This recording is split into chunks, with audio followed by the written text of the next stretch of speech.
All right, here we go.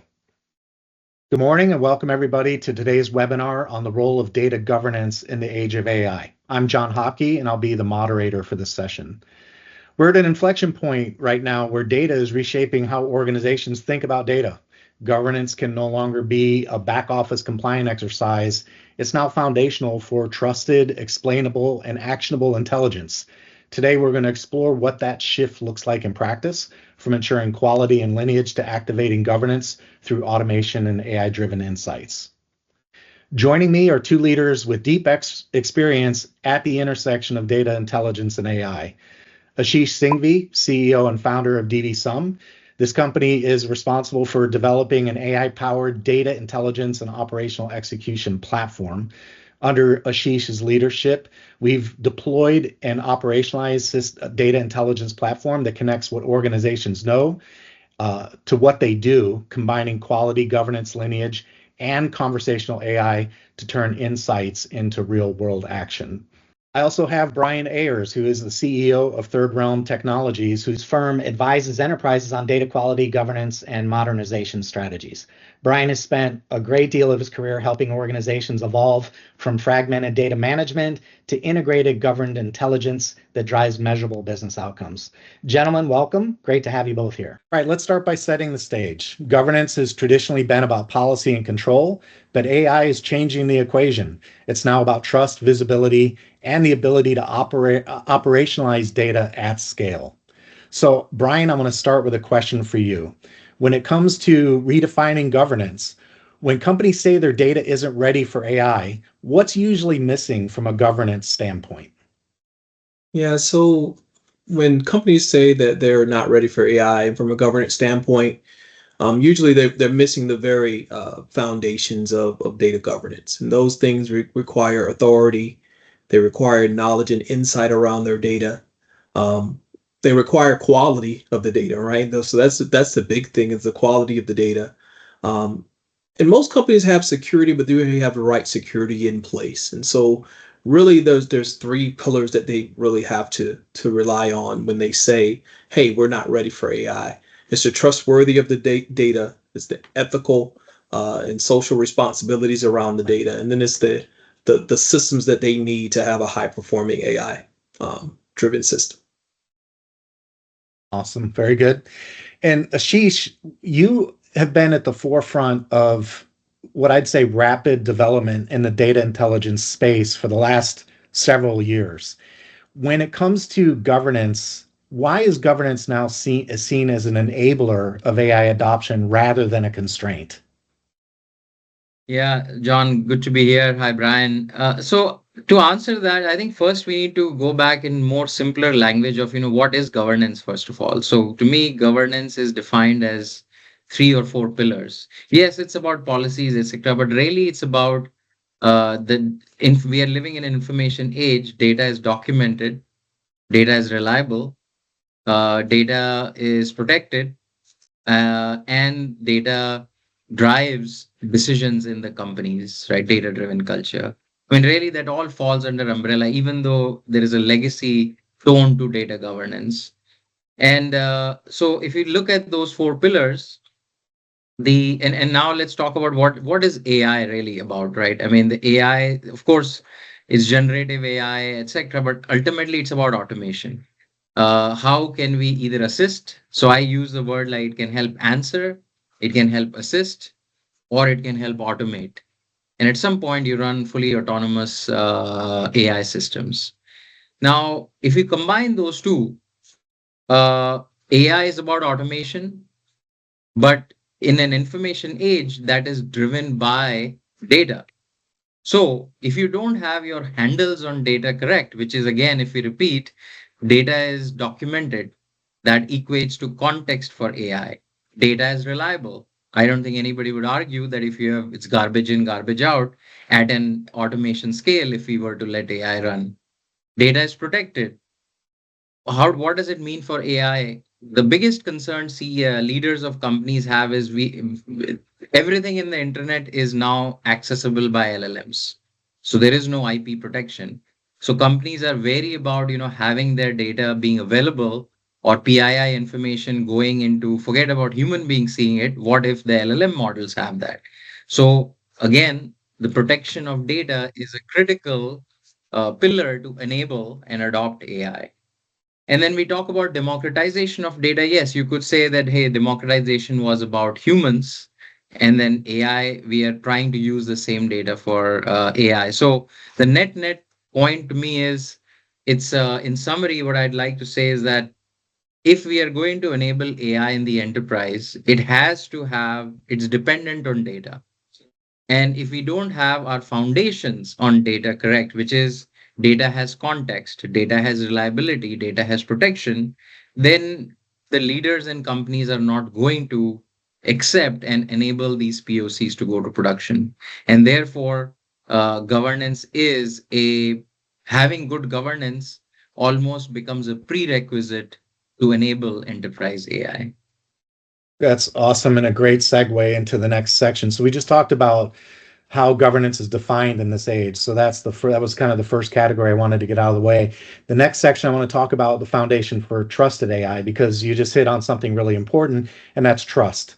So Brian, let's come back to you. When it comes to trust and data, and I've been in operations for a long time. I kind of know the answer to this question, but for the benefit of the audience, when it comes to quality and governance in stewardship practices for data in the enterprise, how do those all intersect to build trust in the use of data? Because we all know that you got to trust your data. If you don't, absolutely. The biggest thing in ensuring your data quality, ensuring data quality, integrity, and understanding the lineage around your data is what's going to give you that trustworthiness in your data. So when we really look at AI algorithms as a whole, they're only as good as the data that trains them, right? So data quality has to be at the foundation. And so good data governance frameworks, ensuring that data governance is just not only optimal, but it's transformational, right? That we can look at our data and have all of those essential things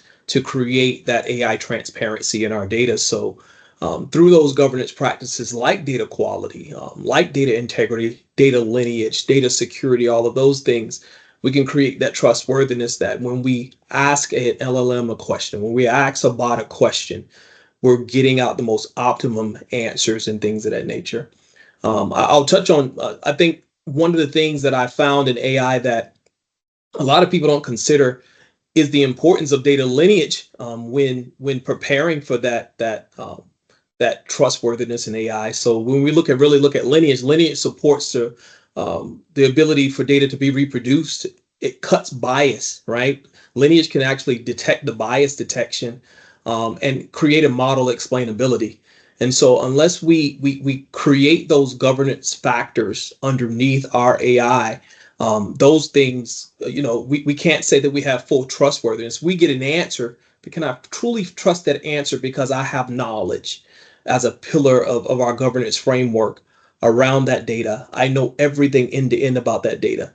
And so I've implemented that full practice of governance in order to draw out and emphasize that quality, that metadata management, that lineage of the data. So I understand end to end that when I get an answer, understand where their answer came from, and I can trust the answer that's given. And Brian, what happens when the business doesn't trust the data? What happens? Well, when the business doesn't trust the data, you usually start to have disparate data, right? People go and create create models themselves. They create their own hodgepodge of data that they draw from. And even I've seen an organization where you got one person in a particular data domain that's actually checking all the data and then sending it back out.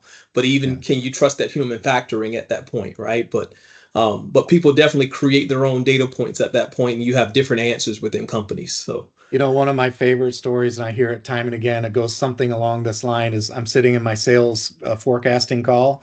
The boss says, "How did you do on strategic sales this month?" And I said, "I grew 22%. He said, "No, you didn't." You got an immediate problem there. So yeah, that trust is important. So Aashish, I want to come back to you with a follow-up to where Brian just left that in terms of trust. Where do organizations most often fail when preparing governed data for AI models? You mentioned garbage in, garbage out. This is a very important aspect. Where do they fail in getting themselves ready for this step of the journey when it comes to invoking AI? Yeah, and so I think when we talk about trust, we have to first say, okay, first of all, trust is only humans need to have trust. AI systems, in fact, there is no concept of trust. I mean, it is basically whatever you feed it, it's going to learn from that. If you feed it garbage, it will learn from that. So it's a human thing. Now, we let's take two examples. Uh, a business user is opening up a report, and this is like nothing to do with AI for just a second. They need to, when they see numbers like your example of 22% of forecast, can I trust that number? And that trust comes from, is the data behind it reliable? Is the computation, the calculation that was done based on what we understand, etc., or not, right? So this has been the classical pitch for why governance drives trust in data is because, as Brian said, lineage helps with knowing where data came from. Quality helps us confirm that data is accurate. Definitions confirm that how you compute is accurate, right? So now that none of that has, it all happened even before AI, the latest version of AI came into picture. Now, where in the age of governance, the trust is, this becomes again more important is because we are letting AI systems make decisions. So agentic AI is about making Mhm. decisions rather and not having humans are in the loop for review. If you're again letting AI make decision and AI does not have the concept of trust, then that trust has to be codified, which means you do not trust by a human being looking at numbers. You have to translate that into a binary. Is the data good or bad? Is the data, is the source of information where I pulled expected or not, etc. So I think the point in here is that, again, companies who have strong processes for governance would find it easier, or their data teams would find it easier to deploy the AI models because the strong foundation already exists. But everybody wants to do AI, which means even smaller companies who don't have and probably cannot have a formal long data governance process, they still need to bring these elements into the picture to make it happen. And the proof of what I'm saying is simply in the market. If you look at all the big AI platform companies, they're all acquiring data governance, data intelligence vendors. Salesforce acquired Informatica, ServiceNow acquired Data.World, Coalesce acquired CasterDoc, Cloudera acquired Octopi. And that is all because I think there is clear recognition in the market that if you want to enable enterprise AI inside the enterprise, not the chat GPT models, you have to have a story on governance because otherwise no business is going to accept what comes out of AI. Ashish, you made a point in there, and I've heard this in live conversation that I'd like to embellish on. So I'm going to stick with you on this next question. When it comes to balancing automation, you mentioned one of the roles of AI is automation. So when it comes to balancing automation with human oversight and accountability, how should organizations, what strategy should they employ to get that balance right?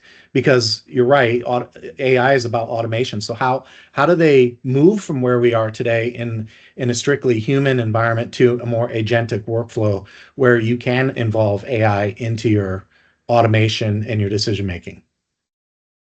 Yeah, and I mean, I use this framework. First of all, I think everybody has use cases and everybody's identified a lot of use cases. To me, the one thing I always say is that, okay, the use case has to tie to some business value.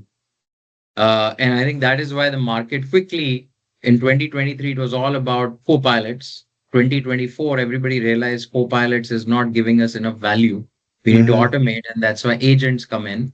Now and we do agents, but if everything is coded, then quickly everybody realize, okay, then it's not going to scale. So now it's agentic. The net of this is the point is It can be, we put AI into four buckets in how it helps, right? As I mentioned it. It can be a co-pilot that is answering or assisting, or it can be an agent which is automating or running autonomously. Ultimately, that's about driving, it has to connect to value. So that's the first point of any use cases. The second is uh, the use case should be something where automation helps. So case in point, for example, uh, we, even at DVSum, we developed our Caddy platform. Or originally, the point was, oh, chat with your data. Oh, you point it to any data and you can chat with it. Great, slick feature. Where is the value? Unless you say, oh, this is helping care managers in a healthcare company to identify their high risk patients dynamically rather than creating that list once at the beginning of the year. And therefore, you're going to improve your patient care while keeping your cost low. Now, that is a concrete use case. And then similarly, you can talk about the same in telco, allowing network operations engineer to be able to chat with your network data to prioritize your alarm so you can send the truck. So I think to me, the key is not about the technology or if somebody is using agents or agentic or MCP or whatever the latest and greatest is. It's more about one, are you solving a problem that the business is asking for? And two is it has to be a concrete use case, right?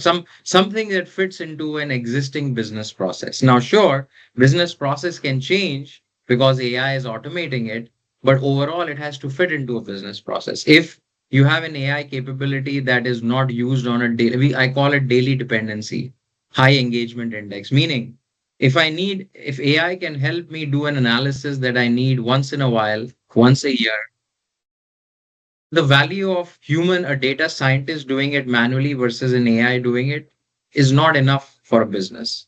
However, if I need it every day and multiple times a day and many users need it, now that is definitely a use case that would drive value. So I think those are some of the ways in which first thing is companies should identify what use case to solve.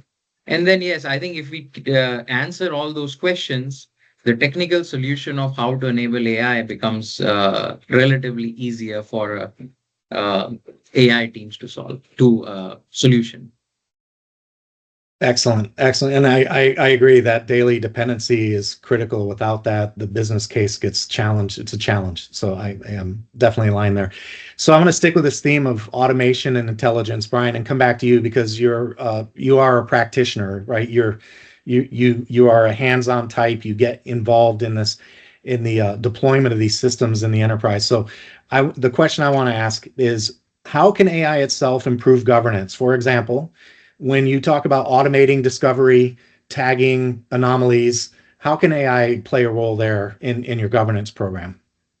Yeah, AI that has been properly set up on a good framework can definitely help you govern your data a lot better. So, for instance, auto detection. A lot of the AI will auto detect and look at, hey, I have this business term that's on this table, and we've already defined this business term. We've already tagged this business term as sensitive or confidential in nature. And so AI is very much properly implemented on a platform or within a SaaS system can absolutely help you govern that data. You don't have to go through the whole process again of even going to the business and asking, hey, what's the definition of this? Or what is the proper classification of this data? A lot of times AI will actually do a predictive analysis and say, hey, based on this type of field and based on the definition, this is the suggested tagging for this, is the suggested classification for this data. Even definitions, just not definitions you may already have in the system, but standard definitions across industry. So if you write a proper LLM, and if there's an industry standard, DAMA International being one of the things that us as practitioners look at, there are some basic definition of things. I oftentimes use the definition of customer. When you look at the consumer bureaus and things of this nature, everybody agrees that a customer is a person or entity that exchanges currency for goods and services. Standard definition. I think where a lot of people get wrapped around the axles is who's the customer, what's the currency, what is the goods and services. That's important. Don't get me wrong. The business context is important, but a standard definition such as that AI can actually be used to even define that business context based on the data domain or things of that nature that are there. And so the strength of AI, and especially generative AI within your system or um, in even a tool like DVSum can be put in order to help discover, do data discovery to help also keep data integrity or metadata integrity and consistency across the board. Even if you set up a proper bot or you set up a proper LLM, that term now comes in. Hey, do you want me to define this to be the same as the rest of these fields that are defined as social security number, things of that nature? And so it helps you with speed. It helps you with efficiency. It cuts out the business. It goes from asking the business, what does this mean, to can you verify that it means this? So your line of questioning changes even when you go back to the business and governing. And for me, it's cut the time substantially in half, and it gives a person something they can validate as opposed to have to define. I love So that one Brian, because there's a real strength in that concept of AI saving time where you don't need a highly skilled resource to make that investment. So that's another great application. Ashish, you had something to add? yeah, yeah. So Brian, I think like I agree to the example you're talking about. The way I like to say is that right now AI is like a silver bullet, right? Everybody says AI, meaning, oh, this is new thing and it will make coffee for me also. But I think it is, and it's not like people, because I think everybody in the industry is talking AI will do this, AI will do that. I think if we break this down, I call it like there are three types of automation, right? There is simple rules-based automation. Yeah. For example, if data quality rule, right? It can absolutely be rule-based, and that is automation versus somebody manually checking it every. And then there is the linking of glossary example you mentioned. It's a fuzzy matching, nothing to do with the latest crop of LLMs. Now, certainly, can we use the more natural language processing LLM to do it? Yes.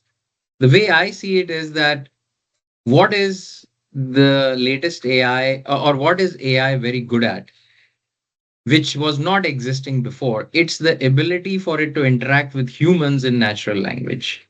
So if we apply the governance scope here, right? First thing is data documented? The same example you use. So to me, the applicability of AI would be absolutely before LLMs, it was not possible to generate a more contextual definition. In your example, yes, for a healthcare customer, the consumer, or a healthcare company, the customer cannot be goods and services, right? It has to be, it's a patient, or it's a hospital, or it's a doctor, right? And so I think using it to generate documentation is absolutely like the first use case of using AI to automate governance or streamline governance, which means when I come in, it can automatically generate a description of that glossary term or of that entity, right? And then the second, and just I'll to add, I think I look at it three use cases now. We talked about how governance helps AI. But then what we are talking about is how AI can be invoked into governance itself. So first is documentation, automation. The second is like if you think about data quality, oh, anomaly detection, this, yeah, you don't need AI for it. However, what it can help is if you run data quality and you run into issues, and I have to now decide root cause that issues. And for that, I have to look through lineage. I have to look through code, which is unstructured. And I have to look through log files in order for me to say, you know what, this is where the problem is. And summarizing that information so that when you create a Jira ticket, the person doesn't have to go and do the triage. The triage is already done. Now that is a value that AI definitely brings. It's very good at summarization if you give it some information. The information itself can be generated programmatically, but LLM can be used to do the summarization, right? Mhm. And so that, and then, recently I went to this large telecom company last week, and there was an interesting use case they talked about, which is, what our biggest problem is, we have data modelers who, or people who maintain the databases, they keep yanking around the data model. I think one of a previous company we worked together with, there was a very similar problem. The platform team kept changing the data models, and now the governance team, or in this case, data engineering team, is like, hey, my ETL keeps breaking because somebody changed the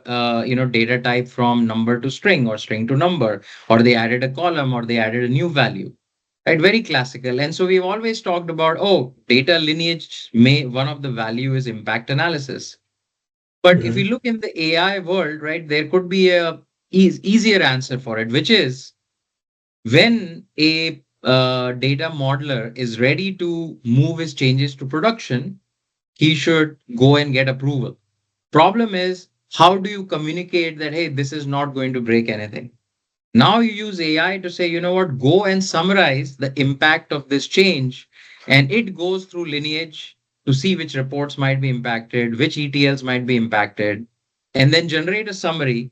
And now you make it easy and less friction for that governance body to say, I approve these changes easily. So you don't lose the agility of the person making the changes. At the same time, you're bringing some sort of a common communication pattern to say that I approve this change. And we can, without going to details, same concept can be applied for data approvals. Hey, Mhm. the privacy team takes 2 weeks today or 3 weeks to approve whether this data set can be shared with a partner. Guess what? Instead of giving them a manual report, how about you generate a summary to say, please check this data set for any PII leakage, this. It generates a summary. Now the privacy guy is happy. The person who wants to give the data is happier. So those were four examples of, applicability of AI into the governance streams and as practical matters. You Excellent. know, Yeah. Right. Oh, so go ahead, Brian. Right. Yeah. I love that, Ashish, because even yesterday I was just talking to a client about establishing gates and checks and balances as we go through the whole data management process. For example, um, there's a governance team that's a client of mine right now. They know nothing about new tables, new schemas, new columns being created. The operations team is just creating those items, right? So as they're creating those items, the governance team is now on the back end of this. They're Mhm. not governing data up front. And I always have the motto: governance goes first. They create a blueprint and a framework for the building itself. And so you can in what you just presented, you could even use AI to help with those gates of Mhm. passing through to that next phase of data engineering or the building of that table, the building of the new schema, to your point, impact analyses, and even going through of going, hey, reminder, governance has to check this, right? And you can use it to route even the next things over and the right route the approvals. The approvals are done, and then AI carries it to the next set of people that need to approve those things in line and in tandem. So I love that concept of using AI to kind of orchestrate. We've been doing it a long time. I would say Wind Shuttle was before its time, right? It kind of orchestrated some things to happen as they go through the process. But at the end of the day, you also know, to your point, the summary of what am I going to get as a future state out of the end when I get done. I have checked everything. I've ensured that I have trustworthiness. I ensured that I move things in correlation.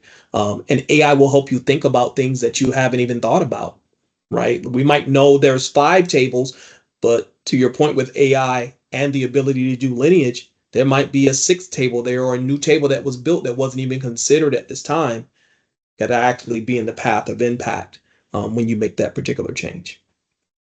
Yeah, yeah. I mean, I think that point of modeling you mentioned, I mean, for example, you have a policy or you have a standard and you load that standard into, let's say, for example, in DBSum as a policy, which is how I do my nomenclature.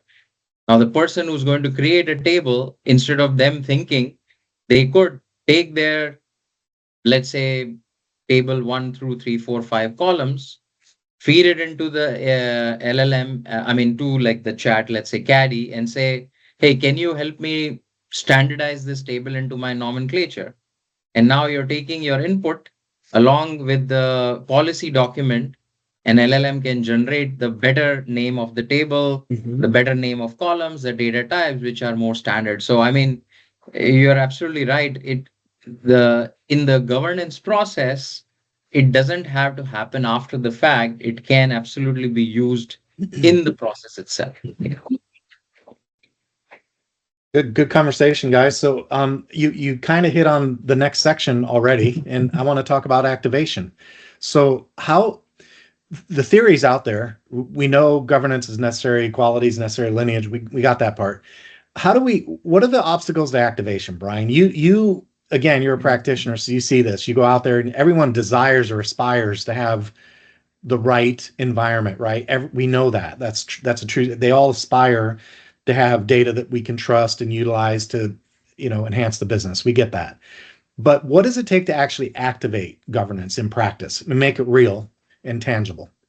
Definitely. I will start with organizationally. So organizationally, you have to have a top-down, bottom-up approach. And I know this is a kind of we've been saying this for years, right? Got to implement top-down, bottom-up. But this is a true statement. Any governance program, whether it's technically, whether it's information governance, whether it's AI governance, I don't care what governance it is, you absolutely have to have an organizational vision and strategy around activation of governance. Many times I go into organizations and we bought the Lamborghini of tools, right? We've had this smorgasbord and this suite of tools, and they're sitting there, and there's this expectation that the second I buy the tool, and especially if I buy the tool with the best chatbot and the best AI, governance is going to create itself. But we also have to look at governance as it's behavior change management. Right? It is behavior modification. Yes. Right. It's behavior modification. So we have to understand first, what are our current behaviors that are causing our issues? And now when we apply the framework and the behavior of governance into installing it into my organization, how does that now begin to cause the change that flows to my data? I always say it starts qualitatively to flow into quantitative changes that I want to see in my data. And so that top-down, bottom-up approach, I absolutely have to have the support of the leadership of the company pushing down. And as much as we, as companies that want to create this culture, right? We always talk about this culture and this corporate social responsibility, and we want everybody to operate in synergy. Leaders are going to have to dictate and mandate that some things will happen and some things will change, bottom line. And so companies that I see that don't do that are the companies that tend to struggle with the implementation of governance and who will struggle with the implementation of AI. And it's hard to let go of the status quo. Like these things have been in place for so long, it's hard to let it go. And then when you actually implement governance, it's kind of like throwing sunlight on the situation, right? You say, oh, now we can see what's happening, right? So yeah, absolutely. And people don't, and nobody wants to be told that their baby is ugly. Right? Exactly. so we always say that nobody wants to be told the baby is ugly. Right. And so governance sheds a light on that, right? And then, so sometimes there's going to be some resistance. And this is where leaders have to absolutely step in and say, hey, this has to happen. But then you have to have that strong bottom-up approach. You have to have people who are early adopters, who are the first adopters, who recognize that, you know what, I really do have problems with my data.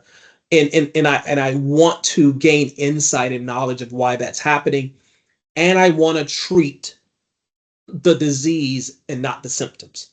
We tend to even get tools like DVSum or other data intelligence tools, and we just want to know where the problems are, and we want to use them as checklists and punch lists to fix the data.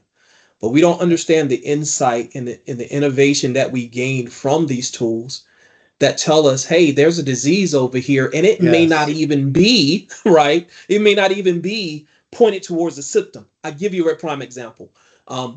Using a data intelligence tool was able to diagnose a data management practice that was non-standard with full refresh and reloads, right? We were seeing a lot of changes within the data intelligence tool itself.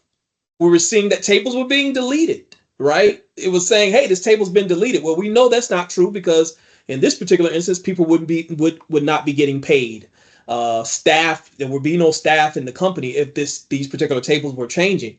And what we were able to detect with the tool was, hey, this is a data management practice that's non-standard. Yes, we should do full reloads and refreshes on tables when the table's smaller, or if there's a full need, or if we didn't get any data at all. But that as a constant practice, we now impact data integrity. We now impact those things. But most of all, it was the detection. And so when we look at the bottom up approach, people are saying, hey, I'm having problems with data. But when you sit down with those people that are right there at the front lines, they're able to explain those problems to you. And so you create that synergy between those two pillars that are within an organization, and you start to crunch this thing together. And this, I think that now governance, or the activation of governance, sits in the middle of that, where we can hear both sides of the story. We can connect operations to strategy, strategy to the operations,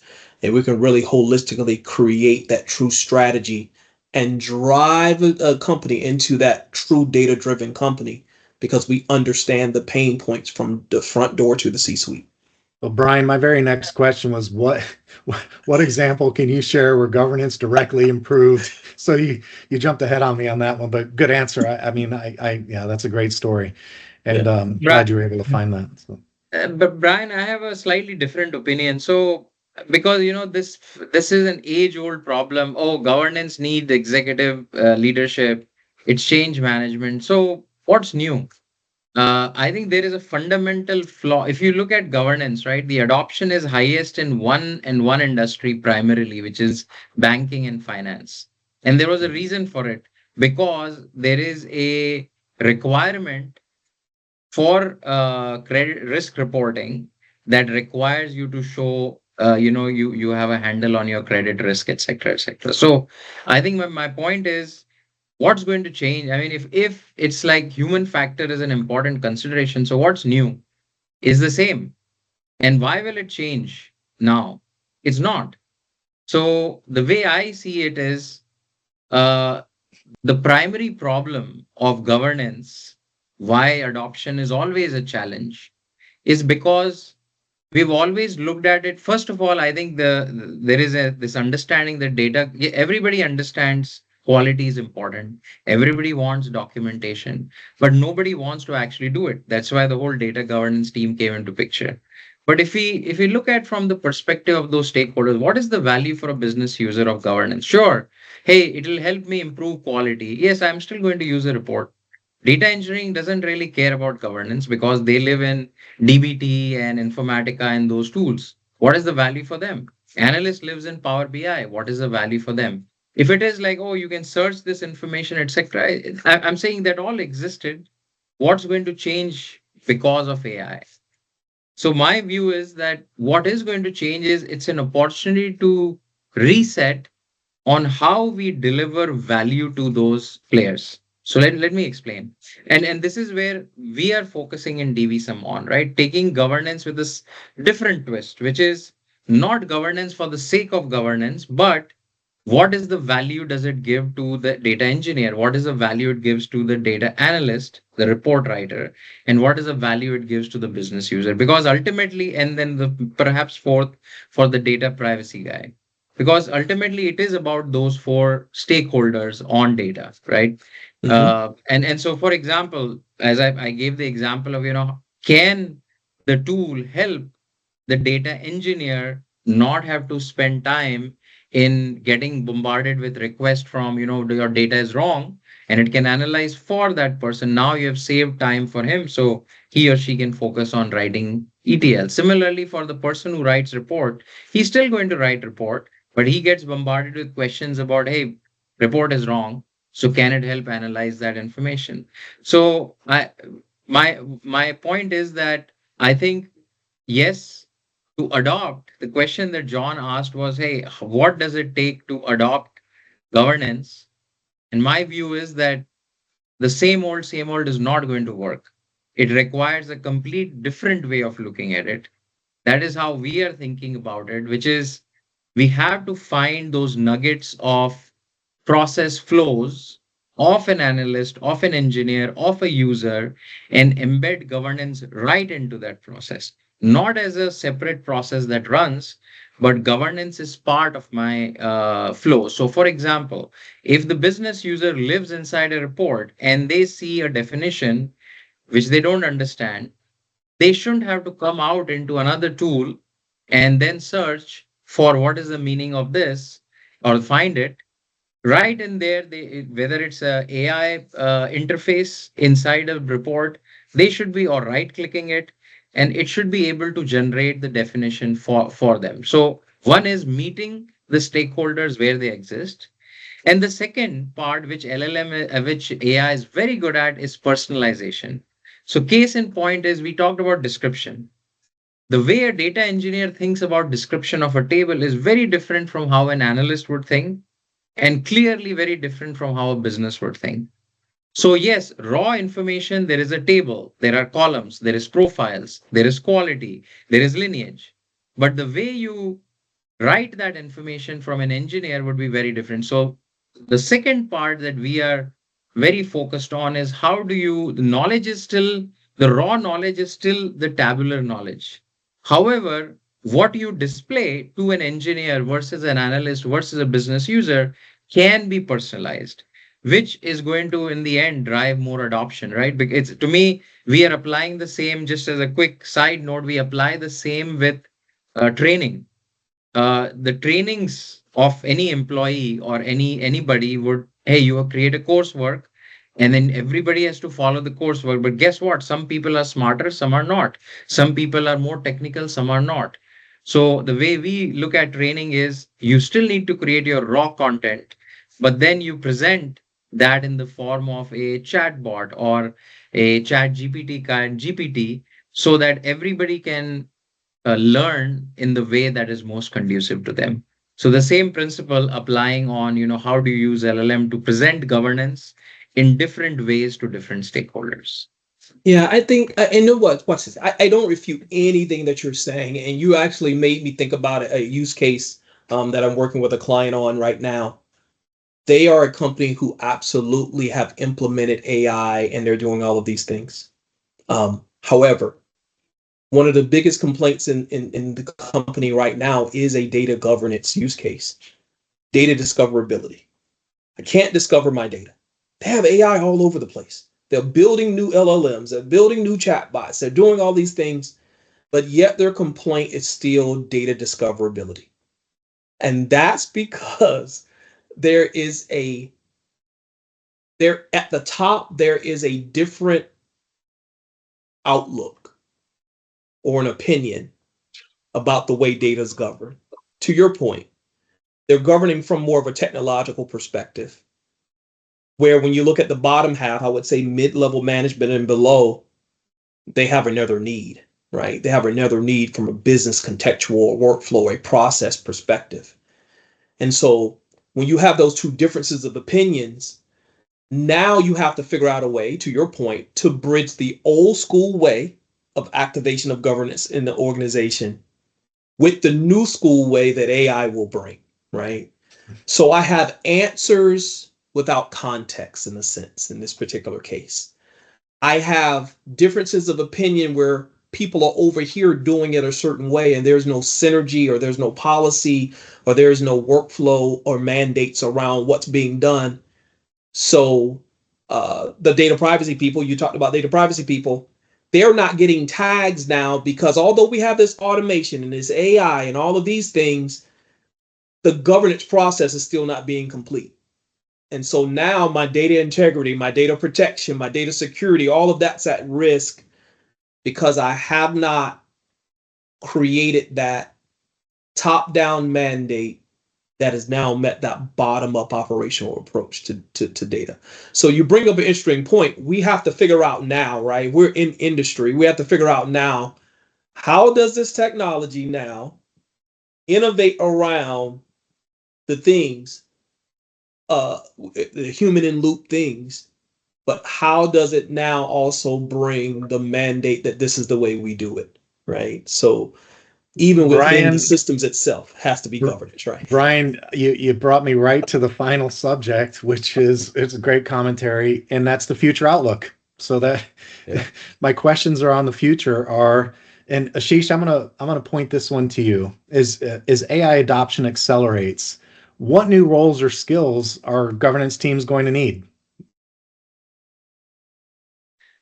That's a good question. I mean, if you look at what data, so data stewardship, or I mean, I think there are three roles, and Brian can add.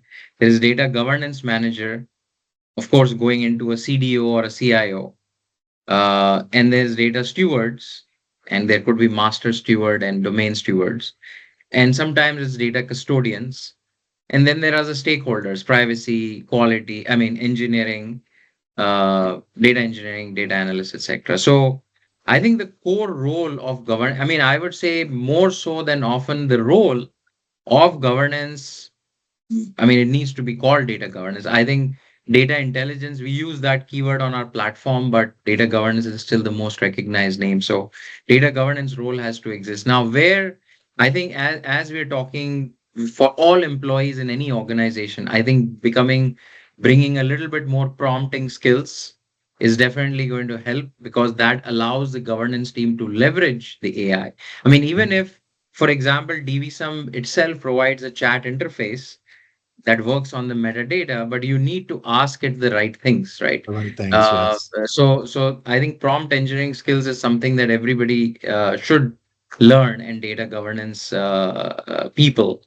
In terms of additional roles, I cannot think of a separate role because ultimately you are still governing an asset in the company. Today you govern data assets. In future you might also govern AI assets, but ultimately there is about assets, and these are obviously information assets, which means data governance team is best suited to do it. So that's all I'd say. Brian, your thoughts? Yeah, absolutely. And this is where my soapbox is, and Mhm. I'm studying a lot.